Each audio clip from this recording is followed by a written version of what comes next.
మన ప్రభు అయిన యేసుక్రీస్తు నామంలో మీ అందరికీ వందనాలు. సెయింట్ మాన్స్ సెర్మోన్స్కి మిమ్మల్ని అందరినీ ప్రేమపూర్వకంగా స్వాగతిస్తున్నాము. అయ్యగారి వాక్య సందేశానికి ముందుగా ఒక ప్రత్యేకమైనటువంటి పాట విందాం.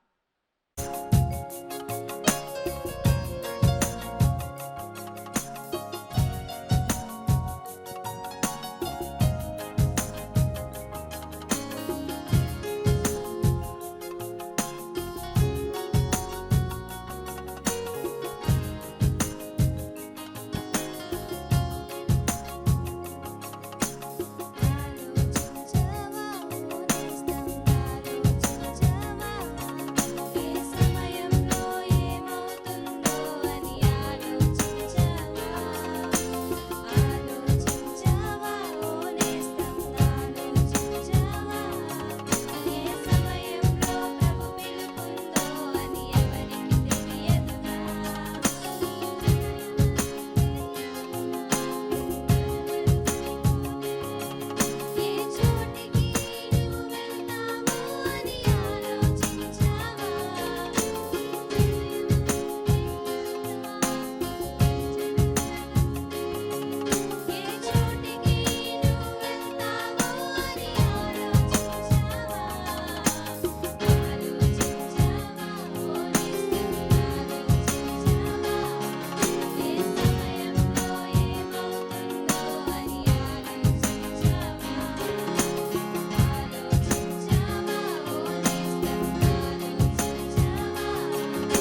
మన తండ్రి అయిన దేవుని నుండి ప్రభువైన యేసుక్రీస్తు నుండి కృపయు సమాధానము మీ అందరికీ కలుగును గాక.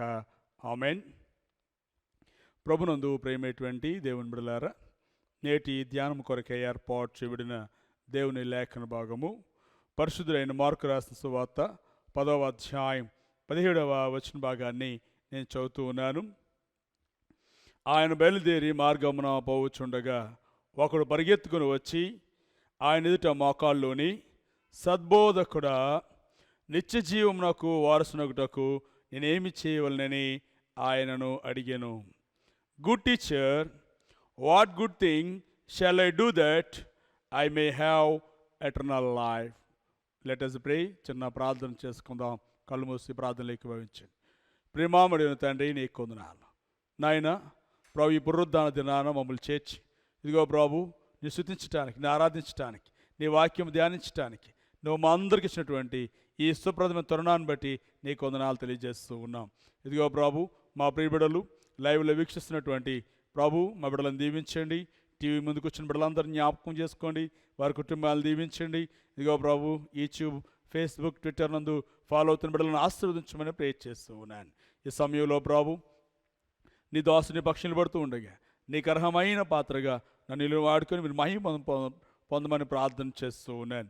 మరి ముఖ్యంగా ప్రభు, మా ప్రియబిడలు ఎంతో ఆసక్తితో నీ వాక్యం వింటూ ఉన్నారు. ఆశగల ప్రాణమును తృప్తిపరిచే తండ్రి అయి ఉన్నారు. బిడ్డల యొక్క ఆశ యావత్తు కూడా మీరు తీర్చండి. వరదయాలకు కావాల్సిన ఆత్మీయ ఆహారం అందించి బలపరిచి దీవించమని నీ దోస్తుని నీ పక్షంగా వాడుకొని మహిమ పొందమని ప్రార్థన చేస్తూ ఉన్నాను. మా శ్రీ దుర్గమ్మ, మా విమోచకుడ, మా నోటి మాటలు మా అందరి ధ్యానము దృష్టికి అంగీకారముగా చేసుకోనమని నజరేయుడైన యేసు నామమున వేడుకొనుచున్నాము తండ్రి. ఆమేన్. ప్రభునందు ప్రేమేటువంటి దేవుని బిడ్డలారా, ప్రభు అయిన యేసుక్రీస్తు ప్రశస్త నామమున మీ అందరికీ వందనాలు తెలియచేస్తూ ఉన్నాను. ఈ సమయంలో పరిశుద్ధ లేఖన భాగం నుంచి మనం ఆలోచన చేసినప్పుడు యేసు ప్రభు వారి దగ్గరికి ఒక ధర్మశాస్త్ర ఉపదేశకుడు, ఒక యంగ్ రిచ్ మ్యాన్ యేసు ప్రభు దగ్గరికి వచ్చారు. యేసు ప్రభు దగ్గరికి వచ్చి యేసు ప్రభు దగ్గరతో మాట్లాడుతూ ఉన్నారు. యేసు ప్రభుతో మాట్లాడుతున్నటువంటి ఆ సందర్భాన్ని కనుక మనం చూసినట్లయితే, యవనస్తుడు యేసు ప్రభు వారిని ఒక ప్రశ్న అడుగుతూ ఉన్నాడు. నిత్య జీవం నాకు వారసునకు నేను ఏం చేయాలి ప్రభు, సద్బోధకుడా అని అడుగుతూ ఉన్నాడు. ప్రియమైన బిడ్డలారా, ఈ సందర్భాన్ని మనము ధ్యానం చేస్తూ ఉన్నాం. ఈ సందర్భంలో 3 విషయాలు నేను మీతో పంచుకోవడానికి ఇష్టపడుతూ ఉన్నాను. మొదటిది ఏంటంటే, యవన కాలంలో ఎవరైనా నిత్య జీవం గురించి ఆలోచిస్తారా? కానీ ఇతడు ఆలోచించాడు. Does anybody think about eternal life in there young time? But ఈ డస్. అతడు ఆలోచించాడు. రెండోది గమనిస్తే, యవన కాలంలో ఎవరైనా ప్రభు దగ్గరకు వస్తారా? రారు, కానీ ఇతడు వచ్చాడు. Does anyone come to God in there young time? But ఈ కేమ్. మూడవది కనుక మనం చూసినట్లయితే, ప్రభు దగ్గరకు వచ్చి కూడా ఈ నిత్య జీవం పొందకపోవడానికి గల కారణం ఏమిటి? యవనస్తుడు ప్రభు దగ్గరకు వచ్చాడు, కానీ ఆ నిత్య జీవం పొందకుండా జారిపోయాడు. దానికి గల కారణము ఏమిటి? What are the reasons behind not getting benefit from eternal life after coming to the god? ఈ 3 విషయాలను మీతో పంచుకోవడానికి ఇష్టపడుతూ ఉన్నాను. మొదటిగా అతను ఉన్నటువంటి 2 సుగుణాలు మీకు మనవి చేస్తూ ఉన్నాను. మొదటిది ఏంటంటే, అతనికి ఉన్నటువంటి మంచిది, సరైన టైంలో గొప్ప అభిలాష కలిగి ఉన్నాడు. సరైన సమయంలో గొప్ప అభిలాష కలిగి ఉన్నాడు. Rich ambition in the right time. యవనస్తుడు యవన ప్రాయంలో నిత్య జీవనకు వారసునగు అగటకు నేను ఏమి చేయాలి అని ప్రభువుని అడగడం ఆశ్చర్యమే. యవనస్తులు నిత్య జీవాన్ని గురించి ఆలోచించుట ఆశ్చర్యమే. అక్కడ చక్కని మాట రాయబడింది ఇంగ్లీష్ బైబిల్లో, గుడ్ టీచర్, సద్బోధకుడా, సద్బోధికుడా. What good thing shall I do I may have eternal life. యవన ప్రాయంలో నిత్య జీవాన్ని గురించి తనకున్నటువంటి అభిలాష ప్రశంసనీయం, హర్షదాయకం. ఎంత మెచ్చుకున్నా తక్కువేనండి, ఎంత మెచ్చుకున్నా తక్కువే. ప్రియమైన బిడ్డలారా, యవన కాలంలో నీకున్న యాంబిషన్ ఏమిటి? యవన కాలమందు నీకున్న యాంబిషన్ ఏమిటి అని కనుక నువ్వు ఆలోచన చేస్తే, చదువుకునే పిల్లల్ని అడిగామనుకోండి, ఏముంది పాస్టర్ గారు, నేను బాగా చదువుకోవాలండి, మంచి ఉద్యోగం చేయాలండి, నేను మంచిగా సెటిల్ అవ్వాలండి, దట్ ఈజ్ మై యాంబిషన్ అంటారు. అదే మనం ఒక పెద్దవారిని అడిగితే వారి యాంబిషన్ ఏంటంటే, అయ్యా బాగా ధనం సంపాదించాలండి, పిల్లల్ని బాగా చదివించాలండి, వారు ఉద్యోగాలు చేయించాలండి, వారు పెళ్ళిళ్ళు చేయాలండి, దట్ ఈజ్ మై యాంబిషన్ అంటారు. వృద్ధులను అడిగితే, అయ్యా మేము ముసలి వాళ్ళం అయిపోయాం, మా పిల్లలు పెద్దోళ్ళు అయిపోయారు, వారి పిల్లలు పెద్దోళ్ళు అయిపోయారు, వారికి పెళ్ళిళ్ళు అయినాయి, మాకు మనవాళ్ళు వచ్చారు, ముద్దు మనవాళ్ళు వచ్చారు, వారి పెళ్ళిళ్ళు కూడా చూడాలండి, దట్ ఈజ్ మై యాంబిషన్ అంటారు. ప్రియమైన బిడ్డలారా, ఒక లెక్చరర్ రోడ్డు మీద వెళ్తూ ఒక నలుగురు కుర్రోళ్ళు మాట్లాడుకుంటూ ఉంటే ఆ దారిని పోతూ వారిని పలకరించాడట. ఆ కుర్రవాళ్ళు ఆ లెక్చరర్ కాలేజీలో చదువుతూ ఉన్నారు. అరే లెక్చరర్ వస్తున్నారని చెప్పి, సార్ గుడ్ ఈవినింగ్ సార్ అన్నారట. అందులో ఒకడు గుడ్ ఈవినింగ్ చెప్పలేదట. ఈ లెక్చరర్ వారితో మాట్లాడుతూ, బాగా చదువుకుంటున్నారా, బాగా ఉంటున్నారా అని మాట్లాడుతూ ఉంటే వారందరూ స్పందిస్తున్నారు, కానీ ఒకడు మాత్రం నోరు గట్టిగా బిగబట్టి చేతులు వెనక్కి పెట్టి చూస్తూ ఉండేడట. లెక్చరర్కి ఏం అర్థం కావట్లా, ఏంటి ఇటు మాట్లాడట్లేదని. సరే వెనక చేతిలో సిగరెట్టు దగ్గరకు వచ్చేసి కాలిపోయిందట. అప్పటికి నోట్లో ఉన్న పొగ బయటకు వదిలితే లెక్చరర్ కనబడుద్దని బిగించున్నాడు. వెనకాల చేయి కాలుగానే అమ్మా అన్నాడంట. ఒక్కసారి పొగ వచ్చిందట. ప్రియమైన బిడ్డలారా, ఆ లెక్చరర్ అన్నాడట, ఎందుకురా చెడిపోతారు, సిగరెట్లు తాగకూడదు, హానికరమని గద్దించాడట. నవేడేస్ మీరు గమనించండి, సిగరెట్లు తాగుట ఫ్యాషన్ అయిపోయింది.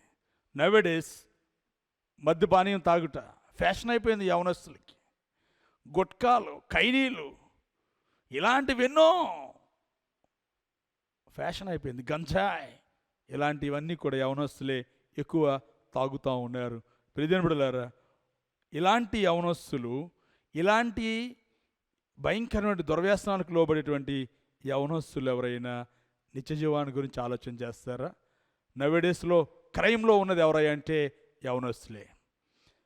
సైనిక నేషనల్లో ఉన్నటువంటి ఎవరవారంటే దొంగతనాలు చేసేవారు, క్రైమ్లో ఉన్నటువంటి యవనస్తులే. ఇలాంటి విపత్కర పరిస్థితుల్లో నిత్య జీవాన్ని గురించి ఎవరు ఆలోచిస్తారండి? కానీ ఈ యవనస్తుడు ఆలోచించాడు. ప్రియమైన బిడ్డలారా, ఇతని గురించి మనం చాలా నేర్చుకోవాలి. ప్రియమైన బిడ్డలారా, నిత్య జీవం అంటే ఏమిటో యవనస్తుడి ద్వారా ప్రభు మనకు నేర్పిస్తూ ఉన్నాడు. నిత్య జీవం అనగా ఏమిటనంటే, నిత్య జీవం అనేది మరణము తర్వాత సంభవించే అనుభవం కాదండి. చాలామంది అంటారు నిత్య జీవం అంటే మనం చనిపోయిన తర్వాత సంగతి అండి నిత్య జీవం. నో నో నో నో మరి ఏంటండి అని అంటే, క్రీస్తుని విశ్వసించినటువంటి నీ జీవితంలో ధరణి అందే ఆరంభమయ్యే ఒక దివ్యమైన అనుభవమే ఎటర్నల్ లైఫ్, నిత్య జీవము. చూడండి, యోహాను సువార్త 17వ అధ్యాయం 13వ వచన భాగంలో మీరు చూస్తే నిత్య జీవం అంటే ఏమిటో అక్కడ రాయబడింది. యేసుక్రీస్తుని విశ్వసించడయే ఎరుగుటయే నిత్య జీవము, యేసుక్రీస్తుని ఎరుగుటయే నిత్య జీవం అని ప్రభు వారు తెలియజేస్తూ ఉన్నారు. అంటే యేసు ప్రభుని తెలుసుకుంటేనే నిత్య జీవం పొందుతావు, యేసు ప్రభు దగ్గర ఉంటేనే నిత్య జీవం పొందుతావు. అలాంటిది ఆ యవనస్తుడు ఆ యేసు ప్రభు దగ్గరకు వచ్చాడు. రెండోది ఏంటంటే, ఈ లేఖన భాగంలో యవనస్తుడు యేసు ప్రభు దగ్గరకు వచ్చాడు. ప్రియ యవనస్తులారా, ప్రియ దేవుని బిడ్డలారా, ఒక విషయాన్ని మీరు గమనించండి. మనకు యవన కాలం దాటిపోయి చాలా కాలం అయిందేమో ఆలోచన చేయండి. దాదాపుగా మన సమాజ దగ్గరలో ఉన్నామేమో ఆలోచన చేయండి. యవనస్తుడు అంబిషన్ నీకుందా? ఇది నాన్న యవనస్తుడు వల్ల నువ్వు ఆలోచిస్తున్నావా? అయ్యో నా నిత్య జీవం పొందాలని ఏం చేయాలి అని నువ్వు ప్రభువుని అడిగావా ఎన్నడైనా? అతను అడిగాడండి. ఈరోజు నువ్వు అడగాల, అడిగితే ప్రభు నీకు మార్గం సరళం చేస్తాడు. రెండోది గమనించినట్లయితే, rich approach to the right person, rich approach to the right person. ఈ యవన అధికారి నిత్య జీవం నాకు కర్త అయిన యేసుని సమీపించుట గొప్ప విషయం అండి. అతడు పరిగెత్తాడు, మోకరించాడు, అతని విధేయత కనబరుస్తూ ఉన్నాడు. రెండవది సద్బోధకుడా, సద్బోధకుడా అని పిలుస్తూ ఉన్నాడు. ప్రియమైన బిడ్డలారా, ప్రభువును సంబోధించడం అతను ఎంతైనా అభినందించినటువంటి విషయం అండి. గుడ్ టీచర్ అన్నాడు, సద్బోధకుడా అని అతను అభినందించక తప్పదు. అసలు యేసేనండి మనం సమీపించదగినటువంటి యేసు, నిత్యజీవానికి కర్త. ఆయన్నే మనము సమీపించాలండి.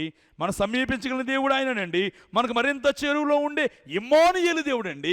ఇమ్మానుయేలు అనగా దేవుడు మనకు తోడని అర్థం. ఇమ్మానుయేలు అనగా దేవుడు మనకి తోడని అర్థం. నిత్యజీవము కొరకై ప్రభువుని వ్యక్తిగతంగా నువ్వు సంధించావా అన్నాడు ఆయన. ఈ యవనస్తుడు వ్యక్తిగతంగా సంధించాడు. అయితే ప్రభు దగ్గరకు వచ్చినటువంటి యవనస్తుడు ప్రభుతో మాట్లాడి నిత్యజీవం పొందకుండా వెళ్ళిపోయాడండి. ఎందుకు నిత్యజీవం పొందలేదంటారు? ఆలోచన చేయండి.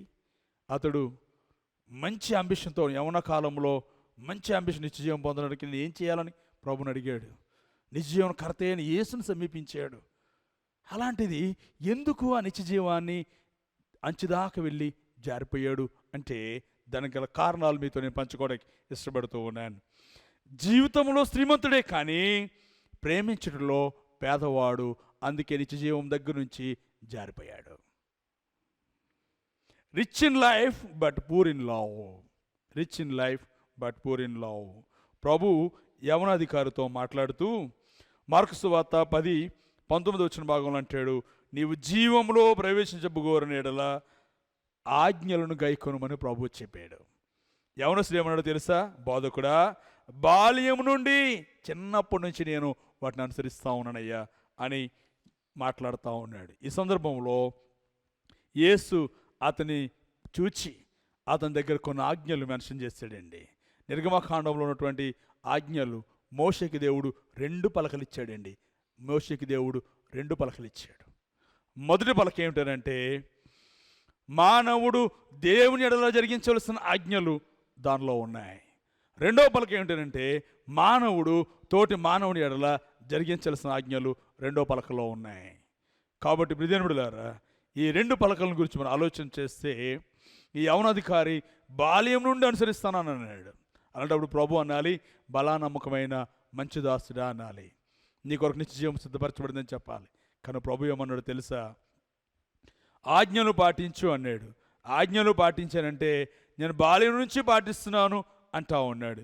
ఈరోజు సువార్త పాఠం మీరు బాగా చదివారా?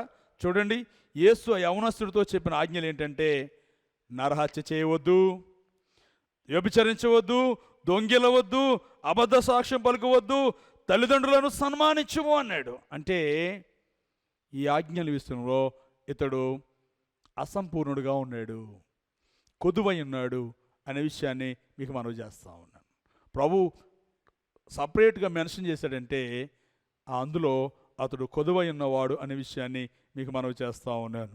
ప్రియజనుడులారా, ప్రియ సంఘమా, మనమైతే దేవుని ఎడల ఆజ్ఞ విషయంలో పరిపూర్ణమే కావచ్చు. ఎందుకంటే దేవుని సన్నిధికి వెళ్తాం, ప్రాటలు పాడతాం, వాక్యం వింటాం, కానుకలు ఇస్తాం, భక్తిగా ఉంటాం. అంతవరకు దేవుని ఆజ్ఞల విషయంలో వీఆర్ పర్ఫెక్ట్, మనందరం కూడా పరిపూర్ణులం. కానీ మానవుడు తోటి మానవుడి ఎడల ప్రేమించడంలో అసంపూర్ణుడిగా ఉన్నాడు అనే సత్యాన్ని మీకు మనవి చేస్తూ ఉన్నాను. అంటే నా పొరుగువాడిని ప్రేమించాలనుకోండి, నాకు ఇష్టం ఉండదు. వాడికి ఏదైనా సహాయం చేయాలనుకోండి, నాకు ఇష్టం ఉండదు. ప్రభువు అదే నేను కోరుకుంటున్నాడు. ఆజ్ఞల్లో 2వ పలకలో ఉన్న ఆజ్ఞలు ఏంటంటే మానవుడు తోటి మానవుడి ఎడల పొరుగువాడిని ప్రేమించేవారుగా ఉండాలని 2వ పలకలో ఆజ్ఞలు ఇచ్చాడు. 10 ఆజ్ఞలు పాటిస్తూ పొరుగువాడిని ప్రేమించినప్పుడే నిత్యజీవం అనేటువంటిది మనకి వస్తుందండి. అలాగూ 10 ఆజ్ఞలు పాటించి పొరుగువాడిని ప్రేమించలేనటువంటి వారికి నిత్యజీవం ఎలాగ రుచిస్తుందండి?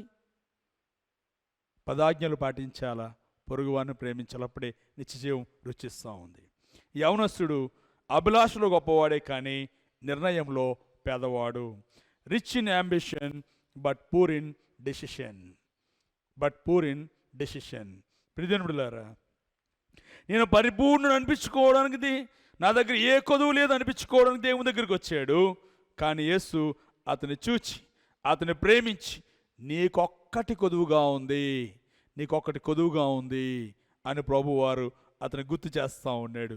మార్కు సువార్త 10:21లో నీకు ఒకటి కొదువుగా ఉంది అనగా అతని అంతరంగంలో తొంగి చూచి అతని కొదువను దేవుడు బయట పెట్టాడు.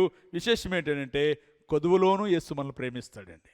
కొదువులోనూ యేసు మనలను ప్రేమిస్తున్నాడు అనే సత్యాన్ని మీకు మనవి చేస్తా ఉన్నాను. అందుకే ఇది నాన్న నిత్యజీవం అనేది 10 ఆజ్ఞలు పాటిస్తేనే నిత్యజీవం. అందులో ఒక్కటి నువ్వు గనక తప్పిపోయినా ఆ నిత్యజీవం నుంచి అలా జారిపోతాం. ఇప్పుడు ఒక మాట జ్ఞాపకం చేస్తున్నాను చూడండి. మార్కు సువార్త 10:28 భాగంలో అతని కొదువు ఏమిటంటే నీవు వెళ్ళి నీ కలిగినదంతా అమ్మి బీదలకిమ్మో, పరలోకమందు నీకు ధనము కలుగును, నీ వచ్చి నన్ను వెంబడించమని చెప్పాడు. కానీ ఆ యవనస్తుడు పూర్ ఇన్ డెసిషన్, అతడు వెళ్ళలేకపోయాడు. ఎందుకంటే నా ఆస్తిని అమ్మి బీదలకి ఇవ్వగలను కానీ యేసుని వెంబడించి పేదవాడిని కాలేననుకున్నాడు, వెళ్ళలేదు. రెండోది గమనిస్తే అతడు మిగిలిన ధనవంతుడు కనుక తన మోకము చిన్నబుచ్చుకొని ఇంటికి పోయాడు. నిత్యజీవం వద్దనుకుని తన ఆస్తే కావాలనుకుని ఇంటికి పోయాడు. ప్రియదేవులారా, ఈ దినాన్న మీకు మరొక మాట జ్ఞాపకం చేస్తున్నాను. యవనస్తుడికి నిత్యజీవనం గురించిన అభిలాష ఉన్నది కానీ ఆస్తిని నష్టపరుచుకోలేడు. లోకమును త్యజించలేనటువంటి అతనికి నిత్యజీవము ఎలాగూ రుచిస్తుందండి? ఈ లోకాన్ని త్యజించకపోతే నిత్యజీవం మనకి ఎలాగూ రుచిస్తుంది అనే విషయాన్ని మీకు జ్ఞాపకం చేస్తా ఉన్నాను. రిచ్ అంబిషన్ అంటే ఎవరిది అనుకున్నారు? అబ్రహాముదండి. తండ్రి అయిన అబ్రహాం రిచ్ అంబిషన్ అదండి. అతని నేను చూపించే దేశానికి వెళ్ళు అన్నాడు. అబ్రహాం అన్ని విడిచిపెట్టి యేసు మాట విని వెళ్ళాడేమో. ఇది నాన్న పరలోక రాజ్యంలో ఉన్నాడు. విశ్వాసులకు తండ్రి అని పిలువబడతా ఉన్నాడు. ఈరోజు ప్రియదేవులారా, నిత్యజీవం అనేది అబ్రహాం సంపాదించుకున్న భూమి మీద ఉండగానే, అంటే ఈ నిత్యజీవం అనేది చనిపోయిన తర్వాత కాదండి, నీ భూమి మీద ఉండగా సంపాదించుకోవాలి. అది భూమి మీద ఉండగా నేను సంపాదించుకోవాలి. అబ్రహాము భూమి మీద ఉండగానే నిత్యజీవమును సంపాదించుకున్నాడు అనే విషయాన్ని మీకు నేను మనవి చేస్తూ ఉన్నాను. నిత్యజీవమును సంపాదించుకున్నాడు. తండ్రివైన అబ్రహామా అని పిలుస్తూ ఉన్నాడు. నరకంలో ఉన్నటువంటి ధనవంతుడు, తండ్రివైన అబ్రహామా నీ దగ్గర ఉన్నటువంటి లాజరు దగ్గరికి పంపించు. అయ్యా, ఇక్కడ యాతనత పడతా ఉన్నాను, నాలుక ఎండిపోతూ ఉంది అని మొరపెడతా ఉన్నాడు. తండ్రివైన అబ్రహామా. చూసారా ప్రియజనులారా, ఈ లోకంలో ధనవంతుడిగా ఉన్నవాడు నరకంలో ఉన్నాడు. దేవుని కొరకు ధనమును త్యజించిన వాడు, లోకమును త్యజించిన వాడు, ప్రభు కొరకు తన సమస్తాన్ని విడిచిపెట్టిన వాడు నిత్యరాజ్యంలో ఉన్నాడు. ఈరోజు నీవు నిత్యరాజ్యంలో ఉండడానికి ఇష్టపడుతున్నావా? నరకంలో ఉండడానికి ఇష్టపడుతున్నావా? రెండవది గమనించినప్పుడు జక్కయ్య నిర్ణయంలో గొప్పవాడు, నిర్ణయం తీసుకోవడంలో గొప్పవాడు. జక్కయ్య ఇంటికి ప్రభు వెళ్తే వెంటనే జక్కయ్య ఒక డెసిషన్ తీసుకున్నాడు. Rich and decision. ప్రభువా, ఇదిగో నా ఆస్తిలో సగం పేదలకు ఇచ్చుచున్నాను. నేను ఎవరి దగ్గర అన్యాయం తీసుకుంటే ఇదిగో వారిలో నేను 4 గంటల వరకు చెల్లిస్తున్నాను. రక్షించబడిన వాడు తీసుకునే డెసిషన్ ఇదే. ఇది నాన్న నీ నిర్ణయము ఎలా ఉంది ఆలోచన చేయి. జక్కయ్య లాంటి డెసిషన్ తీసుకోగలిగితే, జక్కయ్య దుర్మార్గుడిగా, ఒక పాపిస్ట్ వాడిగా ఆ లోకం చూసింది. కానీ ఎప్పుడైతే రిచ్ అండ్ డెసిషన్ దేవుని దగ్గర మంచి నిర్ణయం తీసుకున్నాడో, ప్రభువారు అన్నారు, ఇతడును అబ్రహాము కుమారుడే. అంటే అబ్రహాము ఉండే స్థలానికి అతడు వెళ్ళబోతూ ఉన్నాడు. అంటే భూలోకంలో ఉండగా జక్కయ్య నిత్యజీవనం సంపాదించుకున్నాడు. ఈరోజు మీరు నేను సంపాదించుకోవాలి. అది దేవుని చిత్తము. చివరిగా నేను ముగిస్తూ ఉన్నాను. నిత్యజీవం కొరకు వచ్చాడు కానీ పొందకుండానే వెళ్ళిపోయాడండి. విచారకరం. నిత్యజీవంకి వచ్చిన వాడు నిత్యజీవం పొందకుండానే వెళ్ళిపోయాడు. మరి మన అంబిషన్ ఏమిటి? ఇది నాన్న ఏ అంబిషన్తో దేవుని సన్నిధిలో ఉన్నావు ఆలోచన చేయి. మన అంబిషన్ దేవుని దగ్గర ఫుల్ఫిల్ చేయగలుగుతున్నావా? ఫుల్ఫిల్మెంట్ అయితేనే ఎగిరించి వెళ్ళాలి. యాకోబు అన్నాడు, ప్రభువా నీవు నన్ను ఆశీర్వదిస్తేనే కానీ నిన్ను విడిచిపెట్టను. ఇది నాన్న అలాంటి పట్టుదల, అలాంటి డెసిషన్ నేను తీసుకొని ప్రభువుకి మనము ఇష్టులము ప్రియులమైతే తప్పక అబ్రహాము వలె నిత్యత్వంలో ఉంటాం. యవనస్తుడు దేవుని దగ్గరికి వచ్చాడు, నిత్యజీవం పొందాలని ఆశపడ్డాడు, కానీ పొందకుండానే నిరాశపడి వెళ్ళాడు. ఇది నాన్న అలా నిరాశ జీవితాలు మీకు నాకు వద్దు. ఇప్పుడే అనుకూల సమయం, ఇదే రక్షణ దినం, ఇదే అనుకూల సమయం. ప్రభు సిలువలో నా ఆహ్వానిస్తున్నాడు. చేతులు చాపి, నా ప్రియ కుమారుడా, యవన కుమారుడు, యవన కుమార్తె, నా ప్రియ బిడ్డలారా నా ఎద్దుకు రండి. ఇదిగో మీ కొరకు నేను నా చేతులు చాస్తూ ఉన్నాను, నా ఎద్దుకు రండి. మీ కొరకు నేను నిత్యజీవాన్ని సిద్ధపరిచాను. మీరు ఉండాల్సింది ఎక్కడ కాదు, నా రాజ్యంలో అని ప్రభుని ఆహ్వానిస్తున్నాడు. ప్రభు దగ్గర రాగలవా? వస్తే ధన్యుడు ధన్యురాలు, నిత్యజీవం పొందుతావు. చిన్న ప్రార్థన చేస్తాను, కళ్ళు మూసుకోండి. చిన్న ప్రార్థన మీ కొరకు చేస్తున్నాను. ప్రేమామడును కృపామడును తండ్రి, నీకు వందనాలు. ఇదిగో నాయన, మా ప్రియ బిడ్డలను మీరు దీవించండి. మా వారి కుటుంబాల్లో ఏ కొదువు ఉందని తెలుసు, ఏ అక్కర ఉందో అని తెలుసు. ఇప్పుడే వారి కొదువులను అక్కర్లను మీరు తీర్చండి ఆయన. వారికి ఉన్న బలహీనతలను తీసివేయండి ఆయన. ఎవరైతే బలహీనలు ఉన్నారో క్షణంలో వారిని ముట్టండి. నజరేయుడైన యేసును స్వస్థపరచమని ప్రార్థన చేస్తూ ఉన్నాను. ఇదిగో ప్రభు, నీ దాసుడు ప్రార్థిస్తున్న బిడ్డలపై ఏకీభవించారు. వారి విశ్వాసాన్ని బట్టి వారి కుటుంబాల్లో నాయన సకల ఆశీర్వాదాలు దయచేయండి. ఇదిగో నాయన, నిత్యజీవం గురించి మేము ఉన్నాం. ఆ యవనస్తుల వలె మేము ఉండకుండా అబ్రహాము వలె, ఇదిగో ప్రభు నేనైనా మేము అనిత్యత్వంలో వారసుకున్నట్లు నాయన మేము ఇప్పుడే ఒక మంచి నిర్ణయం తీసుకొని నీ సిలువ దగ్గర పశ్చాత్తాపడి ప్రభు మా పాపాలు క్షమించేటటువంటి ఆ పరిస్థితి మాకు దయచేయండి. మా నాయన మేము పశ్చాత్తాపడితే నువ్వు క్షమించే తండ్రివి, మా కన్నీటిని తుడిచే తండ్రివి. నాయన ఇప్పుడే మమ్మల్ని క్షమించి, మా పాపాలు క్షమించి మమ్మల్ని నిత్యజీవానికి వారసులను దయచేయమని ప్రార్థన చేస్తూ ఉన్నాను. ఈరోజు ప్రభు ఈ ప్రార్థనలోకి ఇచ్చిన బిడ్డలు ఎవరైతే ఉద్యోగంకి ఎదురు చూస్తున్నారో ఉద్యోగం దయచేయండి. ఎవరైతే ప్రభు అప్పులతో ఉన్నారో వారు అప్పులు తీర్చండి. ఎవరైతే ప్రభు అక్కడతో ఉన్నారో అక్కడ తీర్చండి ఆయన. ఈరోజు ప్రభు ఈ ప్రోగ్రామ్ను స్పాన్సర్ చేస్తున్న మా ప్రియ కుటుంబాన్ని బిడ్డలను జ్ఞాపకం చేసుకోండి. వారిని అమితంగా ఆశీర్వదించండి. వారిని ఇంటి దీవించమని ప్రార్థన చేస్తున్నాను. ఈ దోసుని ప్రార్థన ఆలకించి ఈ పునరుద్ధాన దీవులు బిడ్డలకు నిండుగా దయచేయమని నజరేయుడైన యేసు నామమున వేడుకొనుచున్నాము తండ్రి, ఆమేన్. ప్రభుని ఆశీర్వదించును కాపాడును గాక. ప్రభునికి తన సన్నిధి కాంతిని ప్రకాశం కరుణించును గాక. ప్రభు నీ మీద తన సన్నిధి కాంతింపచేసి నీకు సమాధానము కలుగచేయును గాక. ఆమేన్, ఆమేన్, ఆమేన్. అందరికీ వందనాలు. God bless.